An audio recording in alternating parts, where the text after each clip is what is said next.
The preface to this story is that it is based on my current life. I am in the middle of a court case and live in fear and paranoia every day. I am also a full-time family caregiver. I have a security camera set by the front door which I cannot figure out how to shut the night alarm off on. Thank God it is not mounted. Otherwise the alarm would go off every time I leave the house after dark. My paranoia has always been present. This court case has amplified it by tenfold. This story could very well happen, and not only to me. Please be safe. The alarm is blasting. There is someone in the house. My first thought as I tug on a pair of socks I keep by my bed just in case. He is in the house. My second thought as I grab the tiny switchblade I have under my pillow along with my flashlight. I would hate to carry pepper spray and not be able to use it in time. So I chose a knife, as if that is any quicker. I remain still as a stone at the top of the stairs, knowing I need to go down to reassure Nan that everything is okay and clear the house. Yet I truly wanted to crawl back into bed and pretend that I could not hear the ear-piercing screech that had not shut off, which was good. If it had, then I would have known he had shut the camera off. I crept down the carpeted stairs in silence.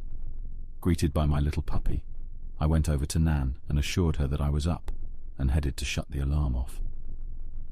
Me and the puppy quietly walked over to the curtain separating the living room and kitchen. I listened. I strained to hear any kind of noise. With the alarm still going, I could not decipher any other sounds emanating from the pitch-black kitchen. All I could see through the curtain was the spotlight of the camera. It illuminated the kitchen door and window, not revealing any suspicious figure or movement. I pulled out the flashlight from my pocket, not wanting to blast whoever was in here with the kitchen overhead light. He may not know I am up yet, and I'd like to keep it that way as long as possible. My fourth thought as I placed my hand on the curtain.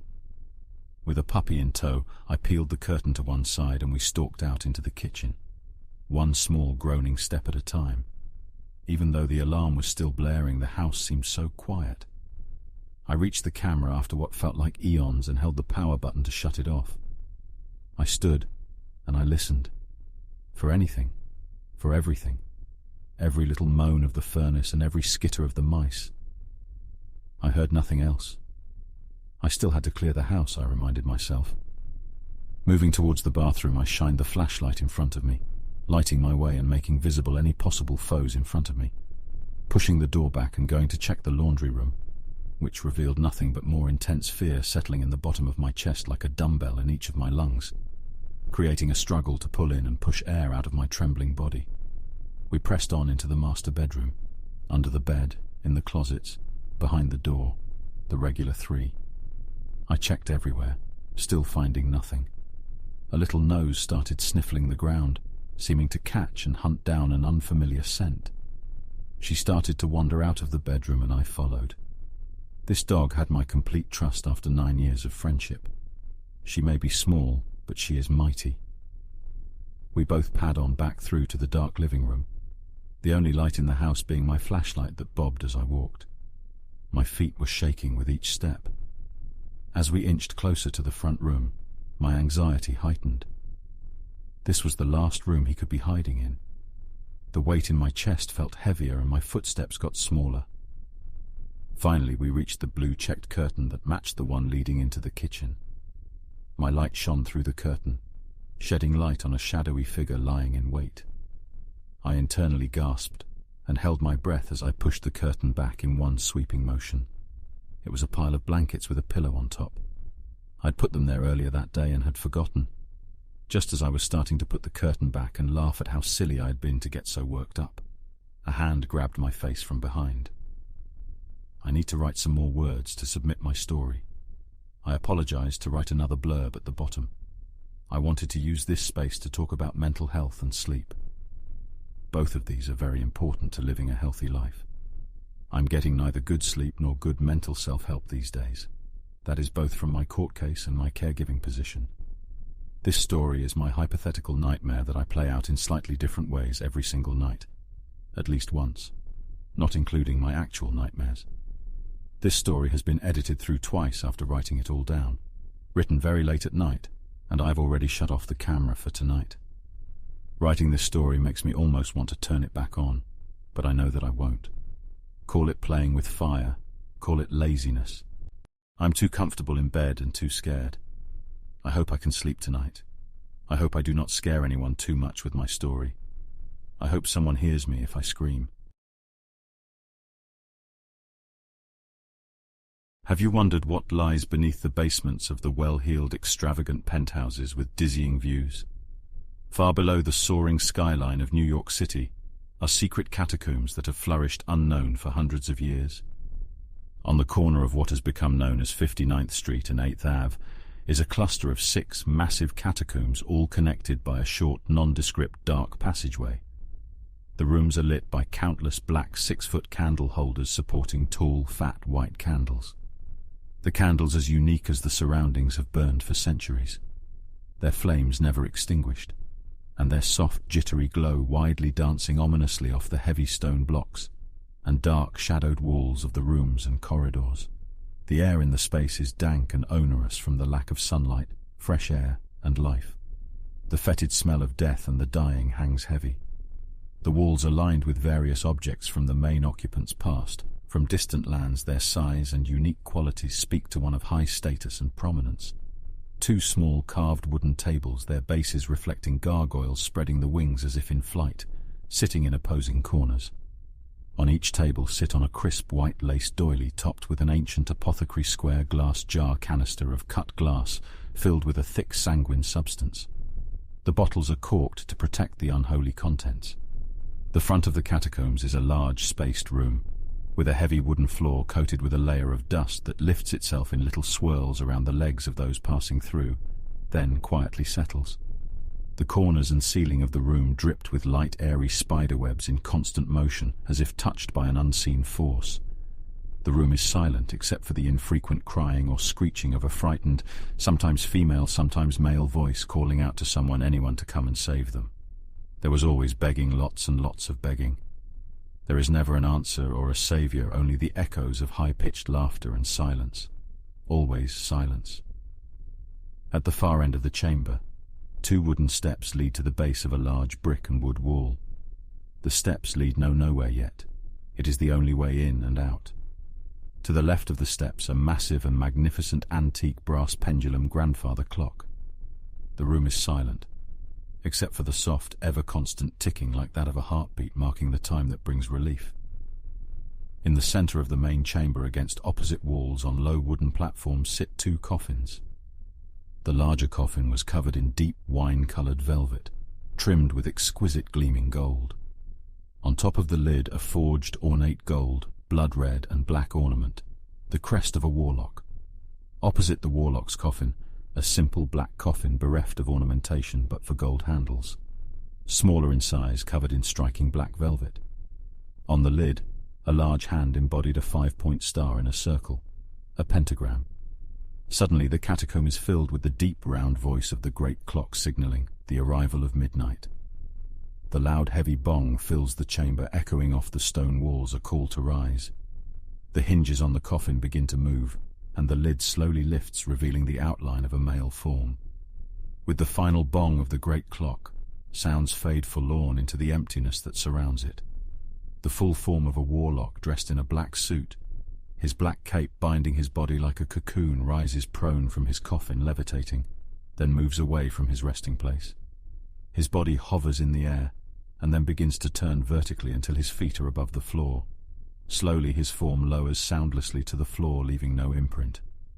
Stretching his neck and shoulders, he releases the tenseness and throws back his cape, releasing himself fully of his previous confinement.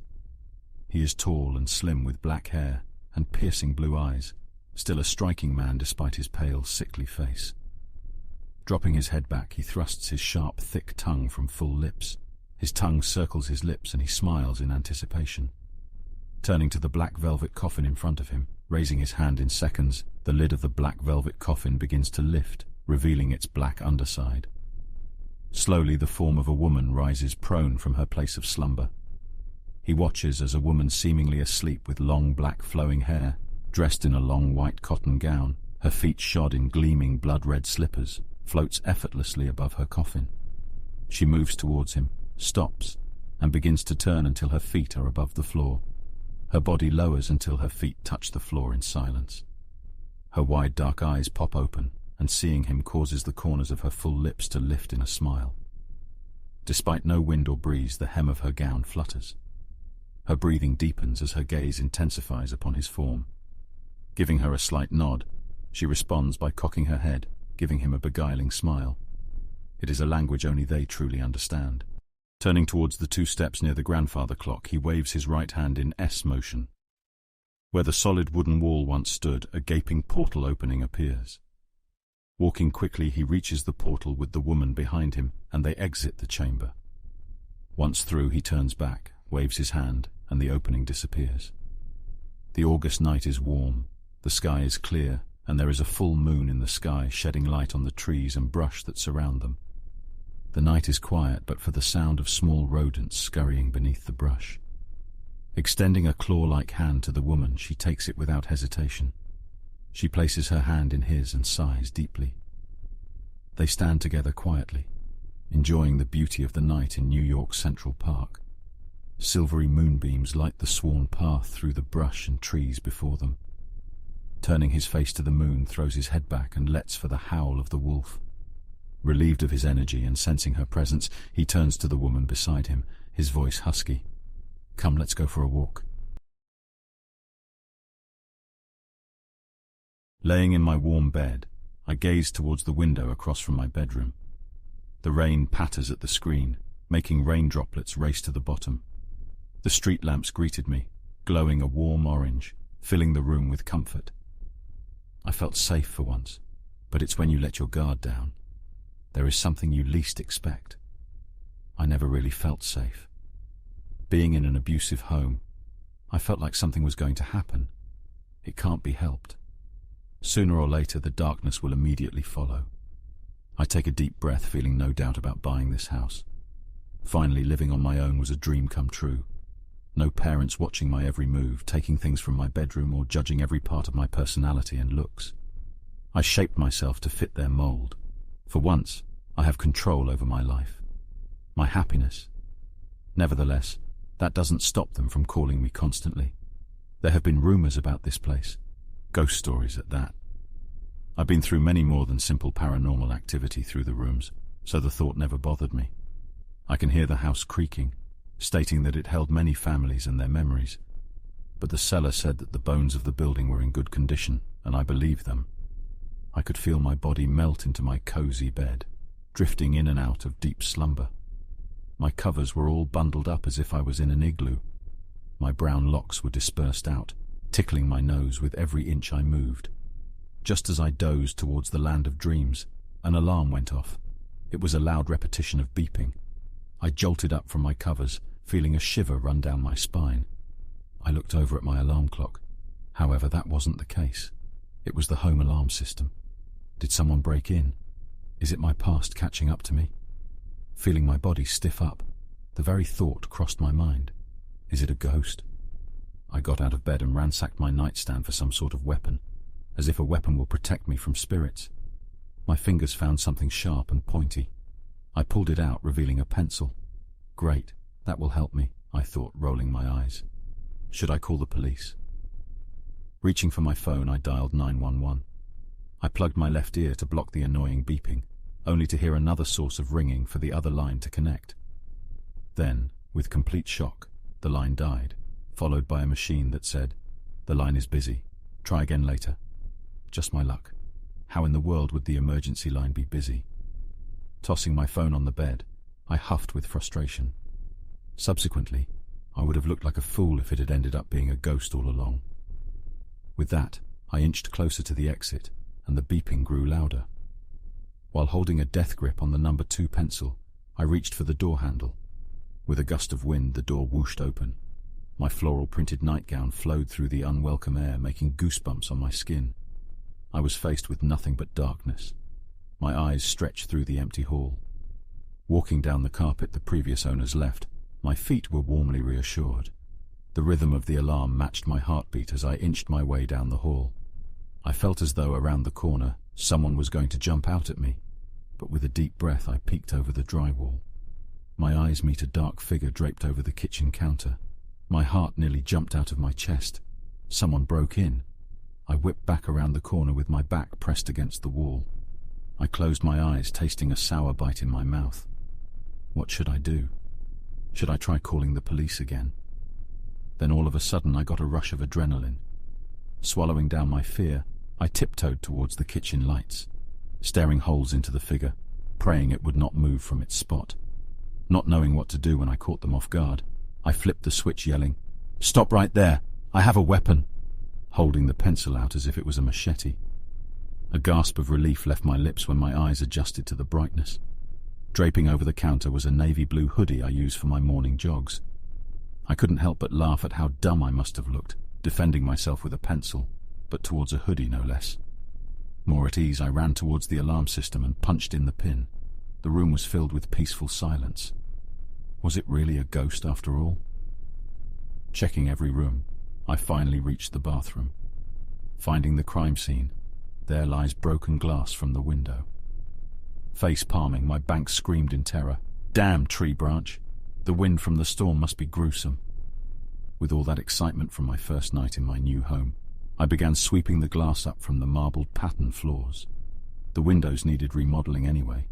I just wished it was when I got my next paycheck. While grunting at the inconvenience and lack of sleep, the shower curtains began to move. It wasn't a gust of wind. I would have felt it. Feeling my heart skip a beat, I pulled back the drapes only to be surprised to see a tabby grey cat curled up in a ball. "Oh, hello there, baby." I reached out, feeling the soft fur between my fingers. He must have crawled through the broken window to escape the storm.